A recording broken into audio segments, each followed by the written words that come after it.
Hey there from the KUOW newsroom. This is Seattle Now. I'm Patricia Murphy. Here are today's top stories. It's hot as heck on this Tuesday, July 15th. The big tax and spending law signed by President Donald Trump is expected to push everyone's energy bills higher and weaken Washington state's energy supply. More now from KNKX reporter Bellamy Palethorpe. The new federal law phases out the clean energy tax credits that were introduced in 2022. In Washington, they've generated nearly $1 billion of private-led investment in 7 new energy manufacturing facilities. That's according to analysis from one think tank, which also says another 27 projects here are at risk.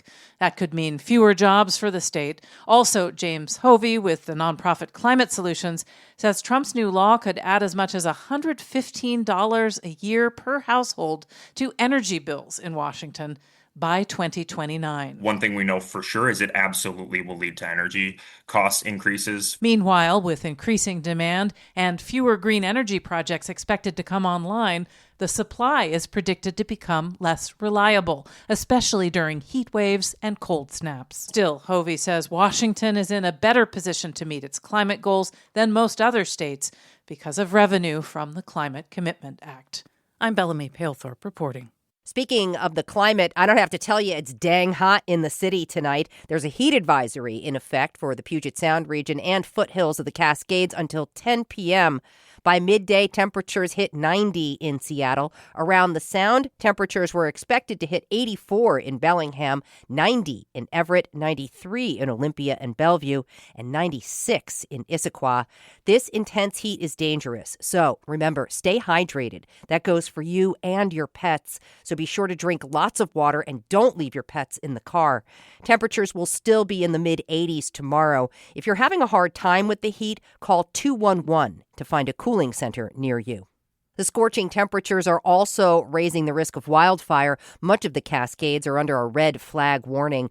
The National Weather Service says today is hot, dry, and windy. That can help wildfires get out of hand quickly. There's currently a Stage 1 burn ban in unincorporated areas of King County. That means no burning yard waste or starting land clearing fires.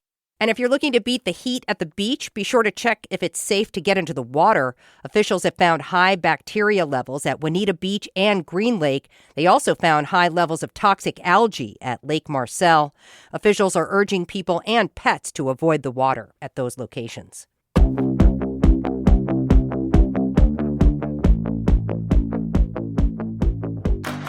Checking in on city government, a measure to impose new fines on graffiti taggers is headed to Seattle Mayor Bruce Harrell's desk.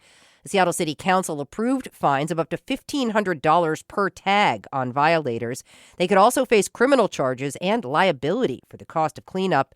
Councilmember Bob Kettle sponsored the ordinance. He says mitigating graffiti is one of the pillars of community safety. The one no vote was from Alexis Mercedes Rink, who says the city may spend more money on staff time than they'll collect back from graffiti taggers. The King County Council passed a resolution Tuesday that reaffirms its status as a sanctuary for immigrant communities. Council members say it doubles down against President Trump. The Welcoming City motion sets the stage for the council to adopt new policies about immigration. Specifically, council members say it opens the door for them to consider preventing county law enforcement from assisting in immigration law enforcement. It also sets up the county to start a Know Your Rights web hub and expand its racial equity office. The Welcoming City motion also aims to bolster protections on private data. This comes partially in response to state agencies sharing private resident data with federal immigration agencies. That happened recently with data at the Washington Department of Licensing and the Department of Health. The county wants to make sure its employees have clear rules to prevent anything similar. Local jurisdictions must in this moment be the last line of defense.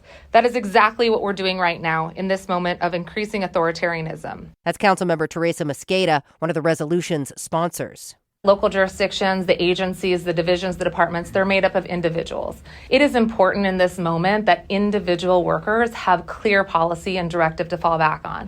The policy would prevent helping the feds with surveillance and data collection requests based solely on things like immigration status or national or ethnic origin. It also directs county employees to refer any requests from the federal government to a department or agency director. In state government news, Washington's self-insurance fund is $1 billion in the red after the state spent a record amount on lawsuit payouts. The Seattle Times cites a new disclosure from the director of Washington's Office of Financial Management, which says the state paid out more than $500 million last fiscal year. Most of those payments were connected to lawsuits over conditions in the state's foster care system, including decades-old allegations of abuse. Washington is self-insured, meaning state agencies pay into the self-insurance fund based on projections of what they could owe rather than going through an insurance company.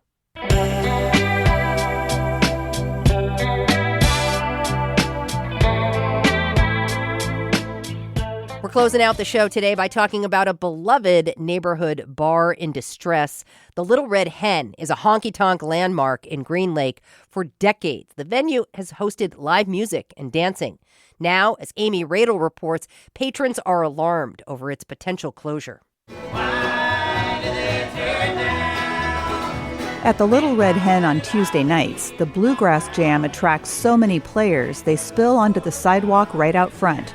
Stan Hall explains. Well, this is the overflow jam, so inside you probably got about, probably 10 pickers right now, and that's probably a little large for the circle. So they start to break off, they play out here, and then we have our, we call it the dumpster jam, they play out back in the parking lot. Hall's the president of Outlanders Progressive Bluegrass Social Club, which formed in the wake of the pandemic to seek out places for locals to play together. Once COVID hit, we lost the longtime jams, and then people didn't know where to go anymore after that, The Little Red Hen survived the pandemic, but now a landlord-tenant dispute is threatening to close the bar. So I came in on my Friday night, like usual, and saw the eviction notice on the window, and my stomach just dropped. That's Gage Clark, who dances the two-step there and joined the group Save the Hen.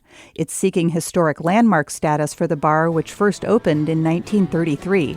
The landlord tells KUOW they do not want the Little Red Hen to close, but they need to negotiate with the bar's owner, who didn't respond to our request for comment. Amy Radel, KUOW News.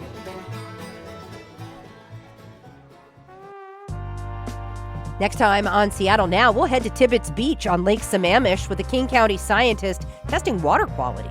I have about 10 beaches that I'm going to. Oh, wow. And that kind of rotates with this specific day. Some days we're also going out to like Pine Lake, Beaver Lake, and Lake Sammamish, the landing park up north on the lake. Hear that Thursday morning. That's all for today from the KUOW Newsroom in Seattle. Our producer is Vaughn Jones, and I'm Patricia Murphy. Seattle Now and KUOW are members of the NPR network. See you tomorrow.